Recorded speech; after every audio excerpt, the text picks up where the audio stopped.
കോൺഗ്രസ് രാജ്യത്തെ ഏറ്റവും വലിയ മതനിരപേക്ഷ പ്രസ്ഥാനമാണ്. തുല്യമായിട്ട് വേറൊരു പാർട്ടിയില്ല.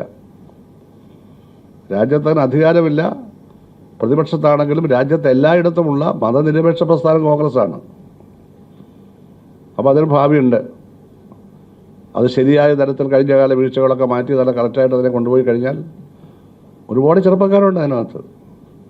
ഞാൻ തെരഞ്ഞെടുപ്പിൽ അവിടെ ബഹുമാനായ രമേശ് ചെന്നിത്തല പറഞ്ഞു, ഞാൻ ആരോടും ചോദിക്കാതെ എൻ്റെ ഭാര്യയോടും മകനോടും മാത്രം ചോദിച്ചാണ് ഞാൻ പ്രഖ്യാപിച്ചത്. എൻ്റെ വീട്ടിൻ്റെ തളത്തിൽ ഒരു പത്രസമ്മേളനം വിളിച്ച് അവിടെ വെച്ചാണ് ഞാൻ പറയുന്നത് ഞാൻ മത്സരിക്കുകയാണ്, ജനകീയ സ്വതന്ത്രമായിട്ട് മത്സരിക്കുന്നതാണ് പറഞ്ഞു. ഒരു പാർട്ടിയായിട്ട് ഞാൻ ചർച്ച ചെയ്തിട്ടില്ല. 6 മാസം മുമ്പേ തുടങ്ങിയതാണ് ചർച്ച എന്നൊക്കെ ബഹുമാനായ പിണറായി സാഹു പറയുന്നു. ഇങ്ങനെയാണ് പറയുന്നതെങ്കിൽ ഈ ആഭ്യന്തര വകുപ്പിന് കിട്ടുന്ന കള്ളക്കണക്കുകളായിരിക്കുമല്ലോ ഇല്ല. നേരായ കണക്കൊന്നും കിട്ടുന്നില്ലല്ലോ. ഇങ്ങനെയാണോ പറയുന്നത്? എന്ത് ചർച്ച? ഒരു ചർച്ചയുടെയും കാര്യമില്ല. മകനോടും ഭാര്യയോടും അല്ലാതെ ഞാൻ വേറെ ആരോടും വീട്ടുകാരോടും ബന്ധുക്കളോടും ആലോചിച്ചിട്ടില്ല, അയലത്തുകാരോട് പോലും ആലോചിച്ചിട്ടില്ല. അതിൻ്റെ ആവശ്യമില്ല.